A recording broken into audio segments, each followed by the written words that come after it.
There we go. So this was CES last week. We had over 60 DPWA members with us in our meetings with United Airlines, MasterCard, um, Canva, CEOs of Assembly and other agencies. And it was a great event. We also had a wonderful trip to the Sphere.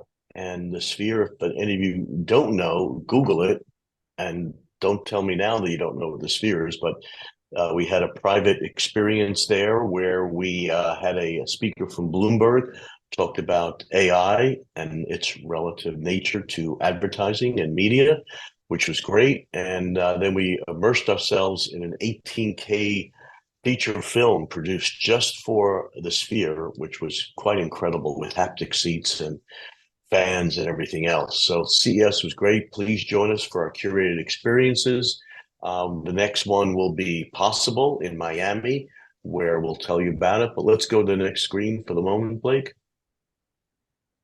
For those of you not familiar, this is our brand council and many speakers that we've had three big events in the past 4 months in the UK for our Europe initiative, and we've had MasterCard, head of global media, is now on my brand council, as well as the people in charge of planning and buying at Sky, at head of McDonald's UK, Pepsi UK, L'Oreal, and others.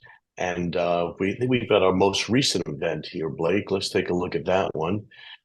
This is where we had the head of McDonald's. Kathy was terrific. Chris, who runs Rapport, and Ben at Sky, David, who's actually in New York today for the National Retail Federation show, runs all of retail for WPP, reporting into Mark Reed. And he was a great speaker, along with our great member at Alight, Matthew Dearden.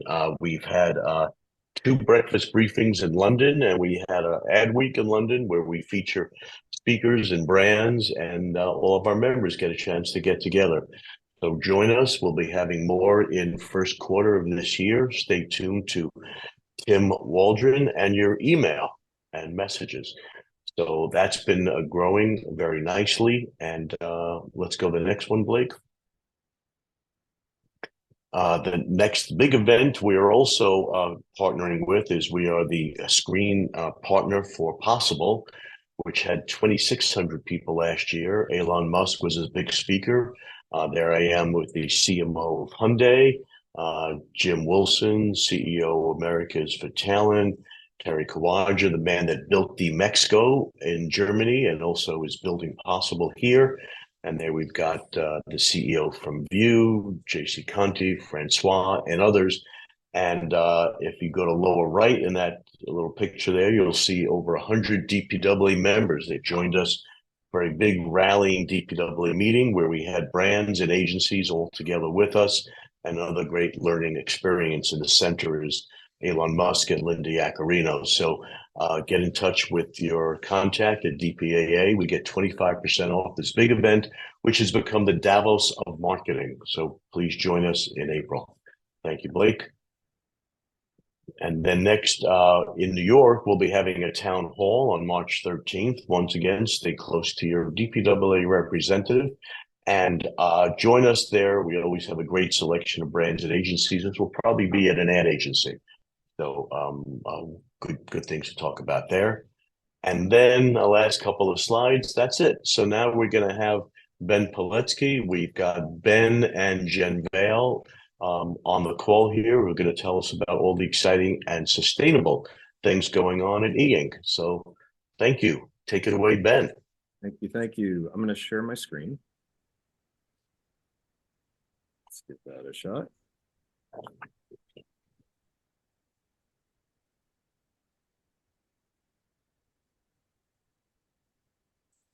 Are you seeing what you should be seeing, or are you seeing what I should be seeing? I don't know if anything. We're seeing what you should be seeing. Yeah, you might want to click that swap display. Oh yeah. Oh, or just click that. Let me do that. Boom. And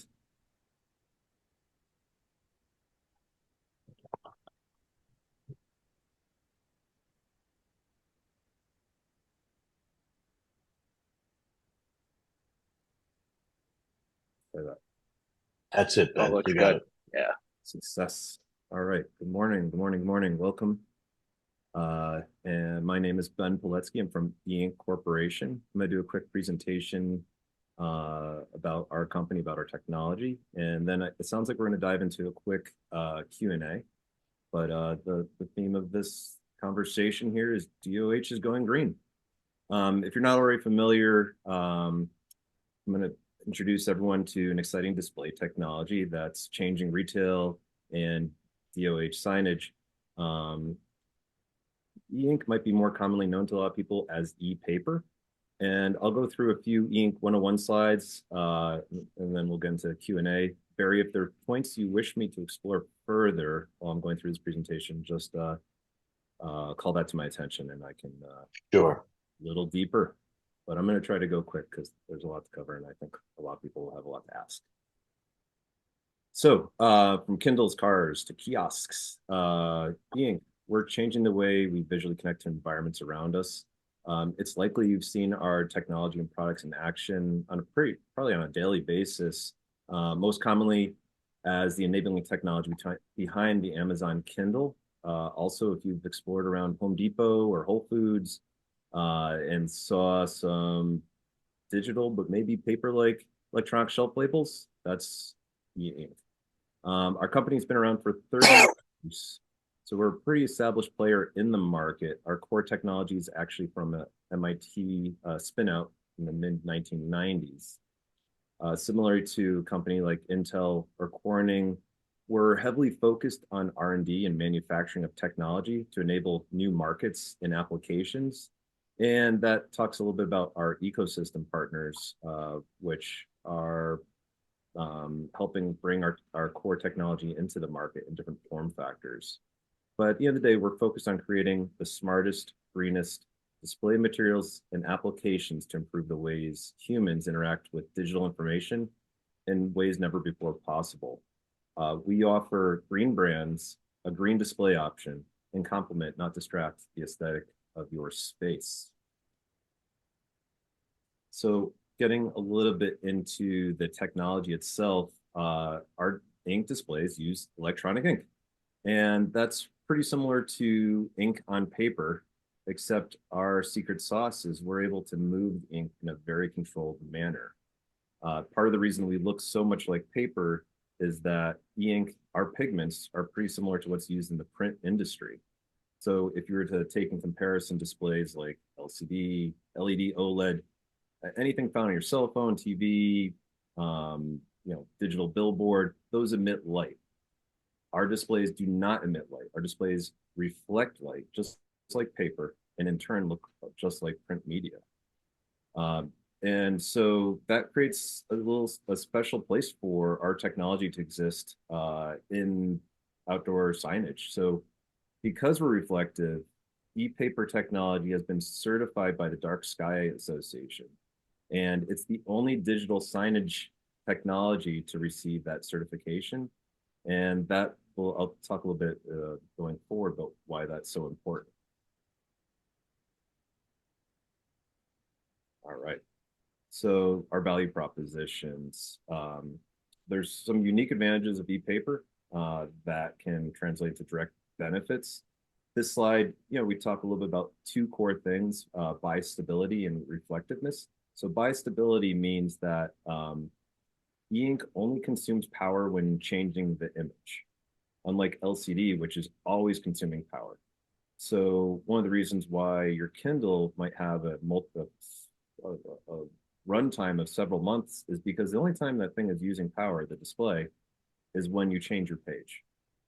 When you're looking at the information, the majority of the time, no power is being consumed. Other core benefits, we're as visible and readable as actual paper, even in direct sunlight. So solar glare, installations where your display needs to be brighter than the sun. We don't have that issue. We actually have the inverse, where the brighter the better. And in turn, we look like actual print media. And in turn, we produce no light pollution. So these are all complementary benefits from the core technology. So we also offer a wide range of display platforms to enable different applications. we're talking mostly people are familiar with the Kindle. In addition to being thin enough to be actually embedded in a form factor like a credit card, our ink platforms, some are flexible, some are non-rectangular, and some can operate in a very wide span of temperatures. And also, I think for DOH, something that's really important, in full color. So how is our nanotechnology going to positively impact digital out of home? We believe as programmatic signage enhances the options for brands and advertisers, we think there's going to be a high demand for earth-conscious brands to extend into digital out of home. Much like picking, if you were to pick a green energy supplier for wind or solar, green brands can choose EInk. This would be able to open doors for signage installations where really they could go, they could be placed where never before possible. And I'm going to talk about that as well. Since EInk low power displays are not restricted by energy restrictions or light pollution policies. It's evolving a little bit, but for example, in Europe right now, in Germany, they're cracking down on outdoor digital displays. They're restricting run times. They're based on power conservation mitigation, and also just light pollution.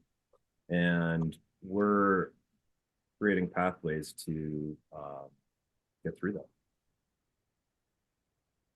So yes, one of the biggest questions we get today, EInk has color. It's incredibly important for digital signage. And as I was saying, we have multiple platforms. Let me introduce you quickly to 4 EInk color platforms that are available. Each are designed sort of for a different application or space because each application space has different needs. So for example, in the bottom left, you see EInk Spectra. That really targets the retail market. If you were at NRF this week, you'd see some really amazing EInk Spectra displays that have pretty impressive color. And that is, continually evolving and expanding in terms of size and performance. But this technology exists today. That's really exciting. The other, I'll give you another cool example, is EInk Prism. So a little bit different than traditional display medium. This is a color changing skin. This is what BMW used at CES last year for their color changing car. It is obviously a much different application than what we're talking about here, but again, we're a smart materials company, and these are different types of applications that are within our portfolio and capability. Moving on, more examples in retail and smart city, bus stops, bus shelter signs, city information kiosks, portable signs for airports, train stations, community message boards. These are a bunch of examples of installations we are currently in place. We're deployed in over 50 countries for 100 cities. And the reason why, I think one of the main driving factors is that place and play signage has tremendous benefit. Using place and play, you can quickly, cheaply, and effectively put our signage exactly where you need it without the hassle of expensive installation, and also with the power efficiency. The ink displays have power autonomy. You can have solar power displays. And a good example, I think there's one here, a couple of the pole signs and kiosk signs, if you notice above them, those are solar driven. They don't require a AC installation to have them to operate. They're on their own, they're autonomous. Also in hospital and healthcare, we're finding that EInk displays are able to improve the patient and doctor experience. They create a more accurate workflow and better patient communication. Another byproduct that we're finding is that reflective displays, they're non-emissive. So there's some cases in medical situations where emissive displays can't exist, whether it's head trauma or something like that, where you need to have a very dark controlled environment. This is an excellent option and alternative to something like a whiteboard or something that's connected to your workflow. So finally, I want to highlight EInk efficiency and total cost of ownership. So if you're thinking about two sides of a display installation, one is your installation costs and one is your operational costs. And we're able to provide a heavy value proposition on both sides. I think for upfront, when you're thinking about an EInk installation that doesn't require an AC connection, a place-in-place signage, something like a SUFA application where it's literally like one bolt drilled into concrete to screw down and it's ready to go. The cost savings there is tremendous versus working with your city or community to do a fixed installation. Even things where you have elevator or in-building signage, our displays are incredibly thin. So just think about the benefit of being able to put signage that couldn't exist if you're using LCD or LED. So those are your upfront savings. And then if you start thinking about operational costs, EInk's displays are good for non-video communication. So if you're watching Jurassic Park, this is not your technology. But if you're doing information displays or sequence of advertisements, static type updates, this is going to provide a lot of total cost of ownership over the lifetime of the installation. This is an example where why for bus stops and terminal locations, this is a pretty popular application because the longer you run it, the more you save. And so when you're considering the right technology, and there's the right technology for every application, truthfully, EInk isn't the right technology for all applications, but it is the right one clearly for certain applications. We can help you figure out if that is the case. But at the end of the day, those applications that are aligned to our core benefits, they're going to make a difference with your bottom line. So finally, working with EInk, again, we are the technology creators. We have an ecosystem of partners that you probably have worked with in the past or currently, and we can help align that that you're working with the right platform of EInk, you're working with the right partner of EInk, and you're getting the right solution for your application. So to work with us, simply reach out to our website, email us as DPA members. Barry could probably share our information with you guys and we can say hi and have a chat about that. But we're approachable and we're happy to talk about an application that can add value to your company. And we can also talk about things that may or may not be possible today. Because at the end of the day, I think a lot of the DOH applications are comfortable working with the incumbent existing technologies. And we're something different, and we can enable new ideas, new pathways, anything from smart street furniture to displays that are integrated into automobiles or whatever it is. Like, we can do things that aren't traditionally possible. So I encourage you to get creative. I encourage you to think about how this technology can impact your business, your bottom line, get attention, align to a client or customer that has core values that are in sustainability and green technology. And I hope we can have a fun conversation. So thank you. Thank you, Ben. This is great. And look, the reason DPAA is so excited about this is been articulated by Ben. I mean, it's sustainable, it's easy. You don't have to deal with municipalities. You can plug it in any place. And I like what you say, the brighter is better. I found that for many years now on the beach with my Kindle that I could actually turn off the brightness on the Kindle and just reflect it in the sun, and it looks much better. So you're evidently you've got that right on. We're going to take some questions. So anybody think of a question, just you could basically just ask them or punch it into the messaging. But my question is, Ben, this looks great. Also, retail media is huge. I was also at the NRF on Saturday, and retail media is becoming a really big area for us. Where and how can, say, regular video commercial types fit in this? Could you do a window, or is there a way to kind of transfer that kind of, call it a TV commercial look into this? How would that work, Ben? There's a lot of different ways. So if you think about the integration of the kiosk, you don't have to stick with one technology. You have an option of all the technologies. You can really, so if you were to say there was a hybrid display where there were some static points and then there was some high motion, you can integrate an e-ink and an LCD display or an OLED display or projection. You could project onto e-ink. Like there's a lot of creative things you could do. In terms of e-ink and handling video, we're able to do basic animation. The main challenge simply is that it depends on the content you're putting out there. Again, we're not for a Michael Bay movie or anything like that. But if you are doing some simple animation, like that's okay. The caveat simply is the more times you update, the more power you consume, and your value proposition isn't. It starts to go in a direction that is negative. So while we can do that, we try to find applications and work with our clients to create an application that highlights and benefits 100% from all our value propositions.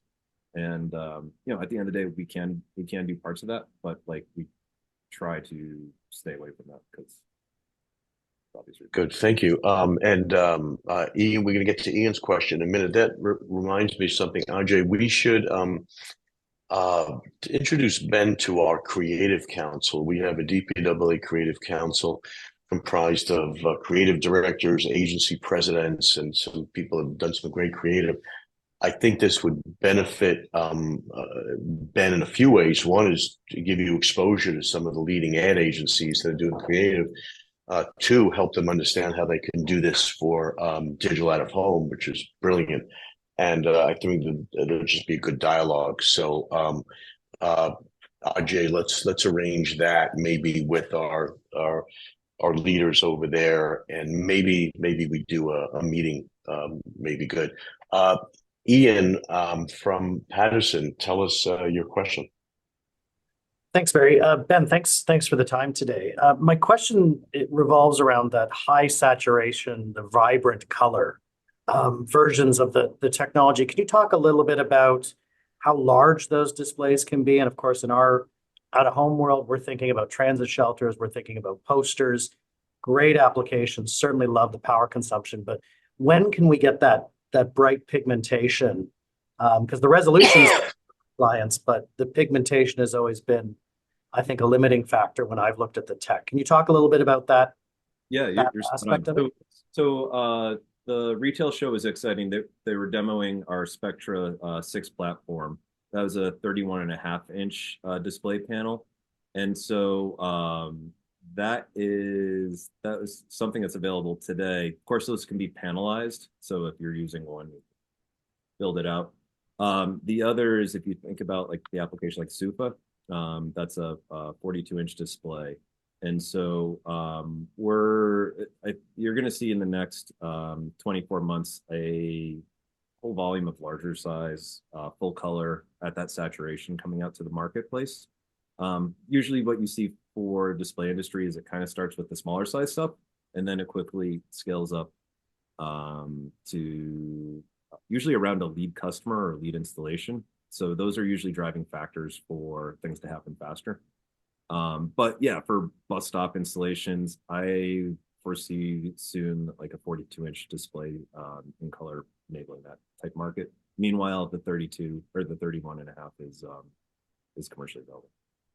I would also add, you mentioned briefly Sufa. So one of our members utilizes EInk exclusively on all of their kiosks. A fellow that runs, he's now president of Sufa. Toby came from Branded Cities. He was running Branded Cities in Canada, and he was actually with us at CES. And I'm sure if you have any questions, Toby can weigh in. He really loves the idea of this being so flexible, of bringing it to an event or a concert, or just putting it up someplace. And then Ian also has screens in elevators. Is there any connection or value to that? I think you briefly touched upon that, Ben. Yeah, there's a few. One is the power model. Like if you're working off an elevator, you're going to have very specific power loads that are capable off that device. For compliancy in terms of weight and whatnot, we are one of the lightest displays on the market. In terms of thinness and form factor, imagine if the doors were literally two displays and they slid in, slid out. Like we can do some creative things that that aren't possible with other technologies. Or I don't know, if you have a series of buttons on your elevator and you want to display with a bunch of holes in it. Obviously, that'd be a custom kind of project, but like we could do that. Like we can create some really interesting things that are different. That some applications would be a permanent installation. Some might be more around a guerrilla marketing type thing, where it's designed to have a lot of short-term impact and have a lot of eyeballs on it. But at the end of the day, it's designed to have, I don't know, a 60-day runtime and get a lot of press out of it. So, those are all considerations that we can talk through. But yeah, elevators, those are fun. Those are fun, different installations. I personally, like, we're all different. Like, if it's simple and impactful and different, I'm excited about that. And but that's my personal preference around marketing. That's great. Anybody else have any questions for Ben? Okay. Well, look, come to us if you want to get in touch with Ben, or Ben, why don't you wait, Deacon Bell. Go ahead, Deacon. Thank you. Oh, thanks. Ben, great presentation. I think sustainability is so important in our industry, and it's been talked about for a while, but it's great to see people really taking action like your company is. And I think more and more people that talk about it, and I know Barry and his team have been big proponents. It's awesome to see. My company has gone through a whole process of becoming certified carbon neutral and going through all that. Have you guys done the same? It's been such a challenging process. And I think more and more people want to see that stamp of not just the product, but the business as well. What has your experience been like? Because I think, there are not a lot of people that have been able to achieve that, but a lot of people want to learn about the process. And just curious about what your experience was, because I think brands are wanting now to say, I want to be on a medium that is sustainable and carbon neutral. And more of our brands are going to literally push agencies to say, that's what I want to be on. I want to be on that canvas. And it's hard, I think, to get that certification. And globally, there's a number of certifications. So what is your process? I was hoping you could tell us a little bit about that. Need to build a bigger soapbox. Yeah, we've been fighting this forever. We've been shouting from the rooftops that our power model is so ridiculously different than the incumbents. Like, we couldn't completely change how we think about everything in terms of power load. And what's interesting is I've done a lot with Energy Star and all these other kind of investigations. We're so out of spec in a positive way from those programs, we don't qualify. That's cool. One of the things I'm hoping that we can think about within the DPA spectrum is, like, maybe we need our own qualifier to get brands excited, to understand, like, hey, you're signing up for something that is actually making a difference in terms of power consumption, in terms of that. I think we've started with some of the more approachable things that are, so for example, like the Dark Sky initiative. That's like, we didn't do anything special to be compliant. We're just naturally compliant based on their standards. And so we were able to get on that. That's a big deal. And no one else is doing it, but also no one else can, it's a weird thing that we're part of. Even like the TUV and the UN, the Energy Council, we're compliant with those initiatives. I just don't think those levels of accolades are significant enough for what we're doing. And so I do feel like we have to create our own pathway again and define what low power display actually is, and maybe classify it as a good, better, best model. But like, as a technologist and a geeky engineer, like we're off that spectrum. We're in our own little world that we're playing in, and it's a good spot to be. And so we just have to define what that energy saving roadmap is, that green saving roadmap. Meanwhile, what I typically do with a client is we'll look at the technology they have other options towards, and we'll do a total cost of ownership model where we'll look at the installation costs and compare side by side. And it's usually pretty telling right off the bat, so their interest gets piqued. And then the next step is, looking at the operational costs. So let's say you have, I don't know, let's say you have 16,000 crosswalks in New York City or something like that. And all those LED displays get offset with EInk displays that only take power when the information changes. You start looking at that, and one is like interesting, but 16,000 times however many, times 4, that gets really exciting. And then you start showing what the savings over time looks like.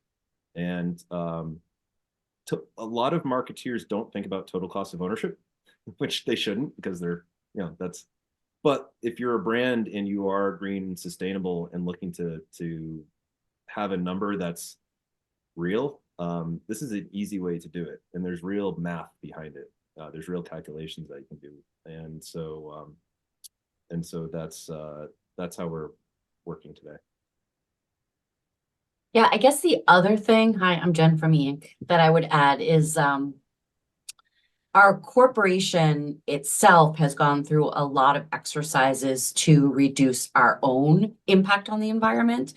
So we hit RE 100 at the end of 2022 for the North American and the European sales offices.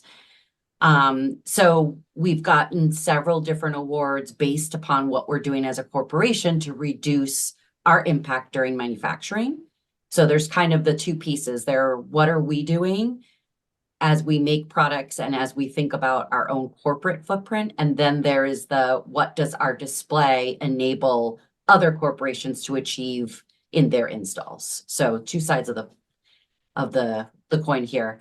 And all of that information is up on the website under the press releases. Every time we get one of those accolades, we definitely post that up there so people can do their research and their due diligence.